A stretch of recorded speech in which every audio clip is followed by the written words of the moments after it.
today specifically about what will soon be historic rules applied to the northeast of England from Westminster.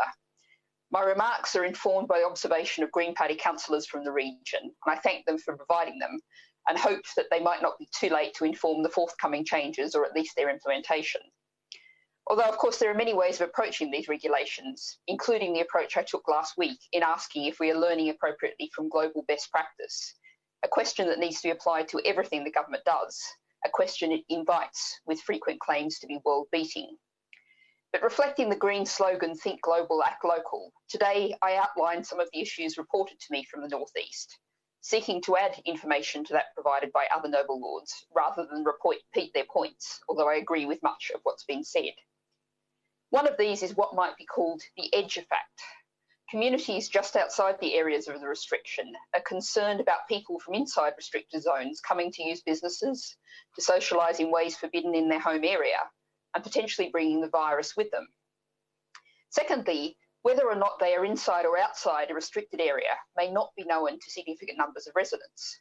Local government areas and coverage has changed significantly over the years. So, for example, Darlington was part of County Durham until 24 years ago, and many residents still write County Durham on their address.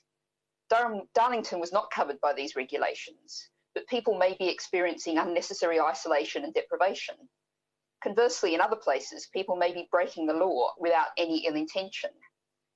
The answer to the second problem is clearly the best possible communication and information, and a broader reflection on the need to involve communities more in local governments, to ensure that local government has the resources and powers it needs to be relevant to people's lives, which would also encourage residents to vote in local government elections, further building their knowledge.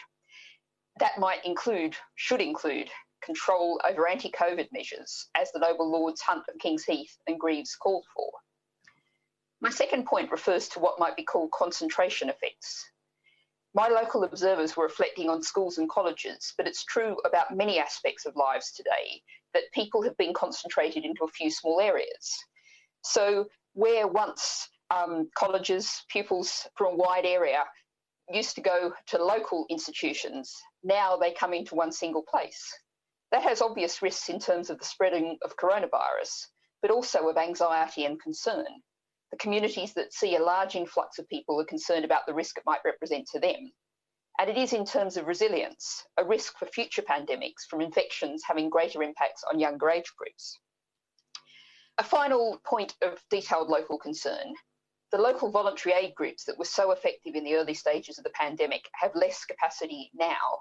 Funding is needed to fill the gaps. To conclude, however, with an overview, there was an understanding back in March that the virus, however much we should have been preparing for an epidemic in general, had arrived suddenly with very limited information and understanding about it. There was then goodwill and an understanding that mistakes would be made through lack of information and time to plan. That does not apply now.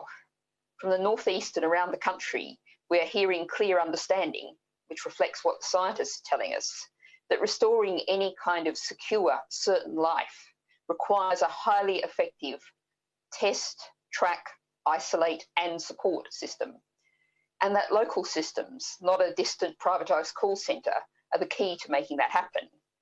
And we are, I believe, finally seeing some moves in that direction. But we need much more of an understanding that for the Northeast and for every region, it is local people who know and understand their community, who need the resources to make plans, decisions, and to implement the measures needed to keep the coronavirus under control. And to understand that many of these communities are already blighted by poverty and inequality, the concentration of money, resources and power in London and the South East.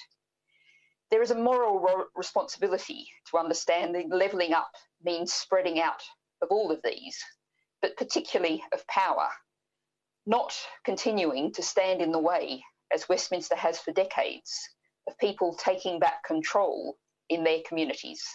Thank you, my lords.